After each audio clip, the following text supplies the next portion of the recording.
So hello and welcome to Film Mixologist, the place on the internet thingy where hoarding eventually comes good. So case in point, this unit we've got here, which I'm gonna give you a little walk around in a moment. So this is, as you can probably see, this is a Holley carb. A Holley carb from the kind of 80s for an American car. And the reason why I bought it is, well, very simple. I went on the internet and I saw it going cheap. That's number one. Number two, obviously, once I made the purchase, the primary reason why I bought this unit is because I have got a new old stock Holley original kit for this sort of car. And this is very important because I always say that, you know, it's very difficult to get parts or to get good quality parts these days. So actually I knew I had this kit in stock hoarded from years ago. So I saw this unit coming for sale and I thought, do you know what, I've got an idea. I finally have got to get to put my kit to good use. But actually, if you look at this unit, how it came, it really has the whole bro and package, because I've never seen a car with so many bits around. So it has a full linkage in here, for example. So let me bring the camera closer and I'll show you what I mean by this. Okay, so hopefully you can see here that this is a fully functioning linkage kit that comes like so, with this huge metal bit here and this lovely white bit that obviously I'm going to try to restore completely. But this is a fully functioning linkage kit here, so that's good.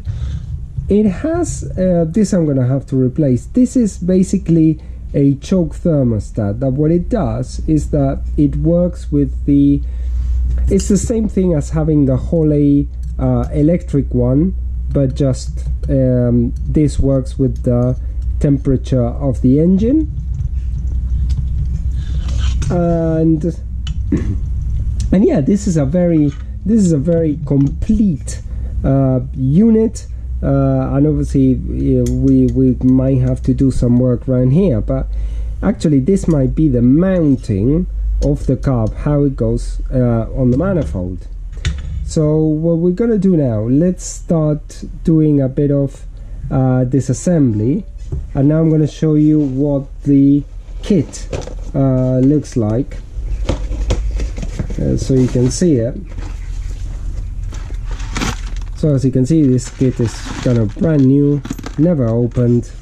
And if you look here, the instructions, the model 6520, this is exactly what I've got. So this is how I know that this kit is going to be good enough for this unit. So I can, you know, have this unit rebuilt, you know, back to mint condition, with an original kit. And obviously I might have to do a little bit of restoration and painting on all of these areas that I think would do with them being in nicer condition. So let's start doing some disassembly and see what we're dealing with here.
Okay, so this is a bit of a mess at the moment, but I'm gonna make it good probably on the next episode. We need to start doing a lot of cleaning here, but I'll show you a bit what we're working the parts here, because actually this unit was in pretty good condition. So let me show you a bit closer. You can see right there, and one thing that I forgot to mention is that this is a Holley, but in reality this is a Weber carb. These carbs really were built under license by Holley. But actually, if you look at the fuel bowl, which is where these carbs generally can rot a lot, this fuel bowl is absolutely mint condition, really good. It's a bit dirty. Obviously it has the factory optional cobwebs here, but that's not a biggie. Now the only thing that I'm thinking here, I'm having ideas. This is a 3236, and one thing I'm thinking here is, what if I try to bring this out a little bit to 38, if I can install a 38 throttle plate here, because if I install a 38 throttle plate, I'll be able to just put this out just a scoosh as well to create a much better flowing carb. So that would be an exciting project. I'm going to see if I can get the tooling, but it's not going to be for this episode at the moment. But what I did want to show you was this unit, which is the choke. As you can see, this is the thermostat where the water flows, if you wanna, and heats this back plate and therefore actuates, which is essentially the same thing as a Holley coil, which basically this thing heats up and this thing starts going like so, but essentially it's one and the same thing, the actuating mechanism. So apart from that, this unit is pretty nice. So what I just need to do is I need to clean it up real good, and we should be good to go, except if I'm going to be doing the kind of drilling this out to 38, which I think should be entirely feasible. But let me just have a quick look, take some measurements, see if I can get the tooling, and then we'll just send it. Okay, so I want to say thank you very much for watching this episode. I mean, if you've got any comments or any questions, please put it down in the comments, and I'll see you guys on the next episode.